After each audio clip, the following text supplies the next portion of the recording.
श्री स्वामी समर्थ. तर मंडळी, हिंदू धर्मात रक्षाबंधनाचे खूप महत्त्व आहे. या दिवशी बहीण आपल्या भावाला राखी बांधत असते.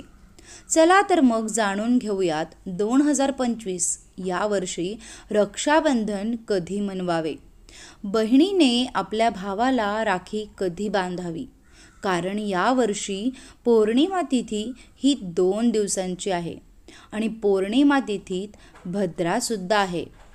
आणि म्हणून नियमांनुसार भद्रा काळात आपण आपल्या भावाला राखी बांधू नये. भद्रामध्ये कोणतेही शुभ कार्य केले तर त्याचे आपल्याला अशुभ परिणाम दिसून येतात.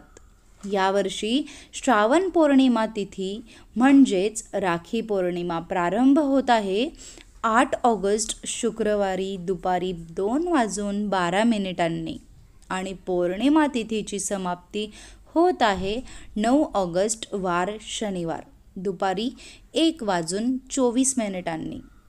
2 दिवस पौर्णिमा तिथी आहे, म्हणून दोघेही दिवस पौर्णिमा आपण मनवू शकतो. 8 ऑगस्ट शुक्रवार आणि 9 ऑगस्ट शनिवारी. 8 ऑगस्ट शुक्रवारी पौर्णिमा तिथी प्रारंभ होईल, त्याबरोबर भद्रासुद्धा राहील. म्हणजेच दुपारी 2:12 ते मध्यरात्री 1:52 भद्रा असणार आहे.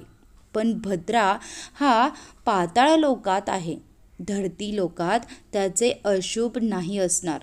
आणि म्हणून मान्यतेनुसार, परंपरेनुसार उदयातिथी म्हणजेच जोपर्यंत पौर्णिमा आहे तोपर्यंत आपण त्योहार म्हणजेच रक्षाबंधन मनवू शकतो. हे उचित आहे.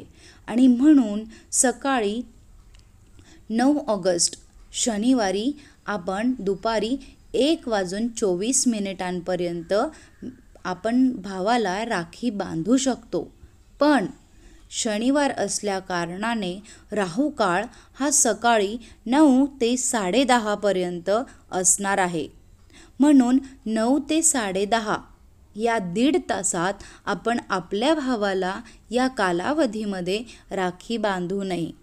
कारण राहू काळ या काळात या 1.5 तासात कोणतेही शुभ कार्य करू नये. तर मंडळी, तुम्हा सर्वांना राखी पौर्णिमेच्या, रक्षाबंधनाच्या खूप खूप शुभेच्छा. व्हिडिओ आवडल्यास लाईक करा, शेअर करा, सबस्क्राईब करा. स्वामी तुमच्या सर्व चांगल्या इच्छा पूर्ण करोत हीच स्वामींचरणी प्रार्थना. श्री स्वामी समर्थ.